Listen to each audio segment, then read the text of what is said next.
Olá, gente.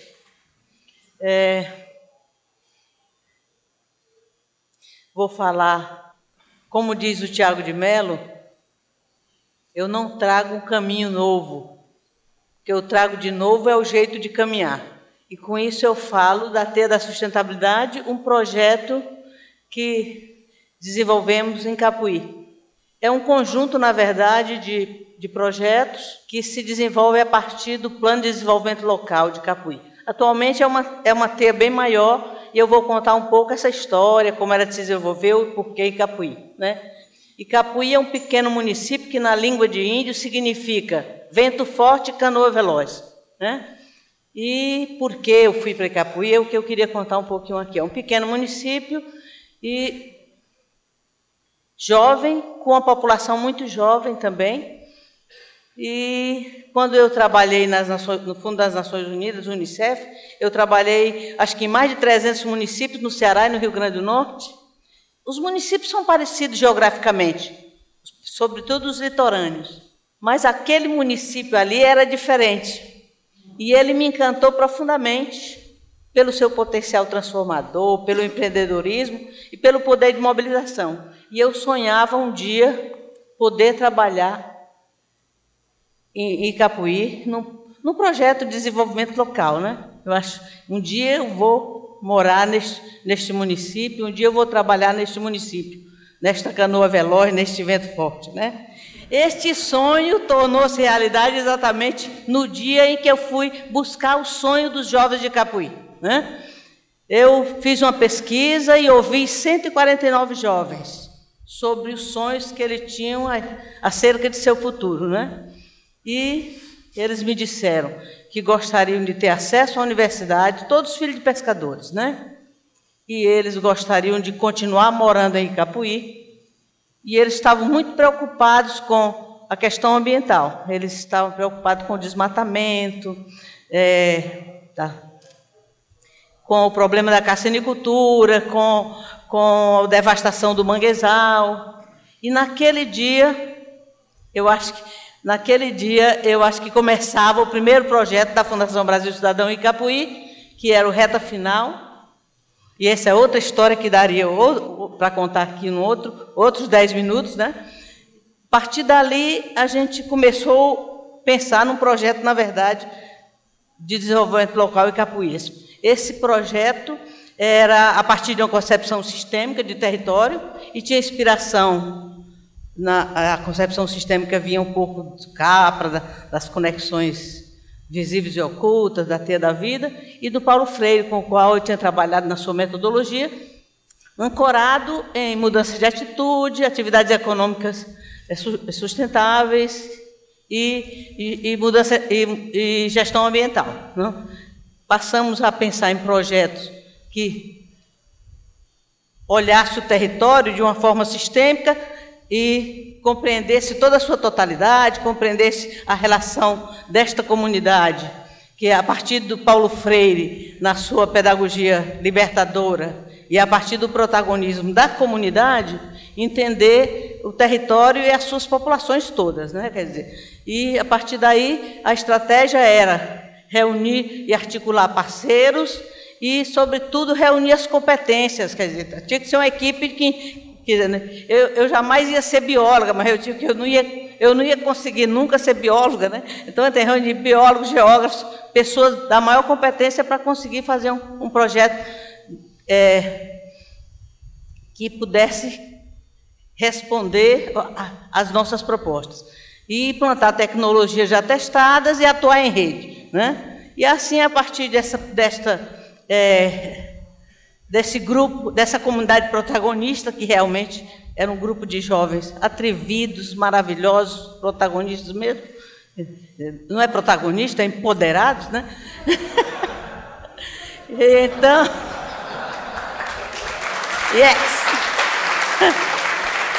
então, a partir a gente foi elaborando projetos e desenvolvendo projetos. Eu tenho que olhar aqui, controlar tudo.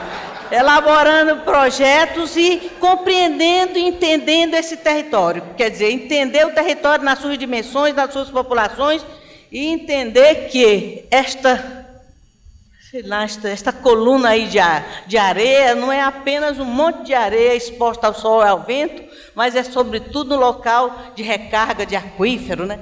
Que joga água lá para o meio do mar, que as suas ressurgências vai alimentar o peixe-boi e que vai, em outros lugares, vai colocar água para melhorar a salinidade do mangue. Aí a gente foi aprendendo muitas coisas, tinham muitas conexões, e eram tantas as conexões quanto as emoções das informações que a ciência nos trazia e os conhecimentos nos traziam. Então, foi muito interessante que esta equipe de conhecedores dos projetos que a gente desenvolveu nos trouxe para conhecer melhor Icapuí, os seus ecossistemas, né, e todas as relações que esse município nos trazia. Conhecer esse território nessa visão sistêmica foi, assim, uma verdadeira felicidade, digamos, né? Começar a entender que esse município era uma aldeia local, mas tinha relações globais, como vocês estão vendo aí, né? Nos dava uma visão bem interessante.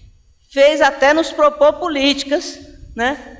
Políticas para a gestão do próprio município, gestão ambiental. E também nos permitiu entender as potencialidades das atividades econômicas. Aqueles meninos queriam morar em Icapuí, eles tinham que descobrir possibilidades de trabalho e que seriam atividades de baixo impacto ambiental. Que possibilidade e potencialidade tinham aqueles municípios que poderiam apoiar economicamente esses meninos. Então, descobrimos as potencialidades que esse município oferecia, né? E fomos desenvolvendo projetos, tecnologias de baixo impacto, como no início a gente estava prevendo, né? E fazendo as atividades de educação ambiental. E, no decorrer dessas atividades, um tema foi sendo muito recorrentemente colocado, foi o tema da água. E aí fez a gente parar e pensar num projeto sobre a água, que a gente começou a desenvolver também em Icapuí. O problema maior de Icapuí é que era qualidade da água e também era qualidade e acho que escassez. Icapuí não tem água, não tem água superficial, a água subterrânea vem dos poços, do lençol freático, né? Trouxemos um grande cientista que conhecia profundamente, trouxemos da USP até, mas ele tinha estudado muito sobre Icapuí, e ele estrategicamente nos colocou os pontos estratégicos onde podíamos desenvolver melhor um trabalho sobre a água, onde melhor coletar os pontos para fazer análise bacteriológica e química, e também onde atuar, onde implementar um trabalho de gestão de água, tanto para melhorar a qualidade, quanto para melhorar o problema da escassez da água.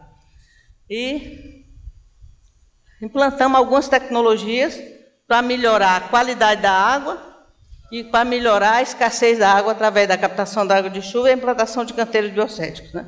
E também implantamos naquele mesmo esquema, um local de educação ambiental. E o local de educação ambiental com o viveiro de mudas, que servia não só para a implantação, para melhoria, a recuperação dos habitats degradados, como também para educação ambiental viva mesmo, ao vivo e a cores, né? E implantamos um local um mirante de observatório da vida marinha, considerando que ali é passagem de aves migratórias, rota de aves migratórias, as aves que vêm do Canadá e dos Estados Unidos, que vão para a Patagônia, dali porque a gente tinha muita preocupação com a história do banco de algas, que essas aves passam, às vezes, de 2 semanas se alimentando, e a gente tinha uma preocupação muito grande de manter o banco de algas, e ali era a rota de observação. Então, esse ponto de observação era importante, até de observação científica também. E, finalmente, eu vou falar um pouco, esse ATEA, que no início eu falei para vocês que era pequenininho, e ela foi se tornando maior. Tem alguns projetos aí que a gente desenvolveu até em 11 municípios, como é o caso da Agenda 21, né? E outros estão só em Icapuí. A verdade é que esse projeto chamou a atenção de outras comunidades do próprio Estado, de outros estados, de outros países, e a gente tem sempre passado a ideia de que ele é importante desde que a concepção sistêmica de território esteja junto, porque uma parte só tem sentido na concepção do todo. Você tem que entender o território, a comunidade protagonista, olhando a sua relação com o território e as suas populações. Em todo lugar, em qualquer lugar do mundo, a seu modo, um projeto desse pode ser aplicado. A água é um problema de qualquer lugar e de qualquer comunidade do planeta.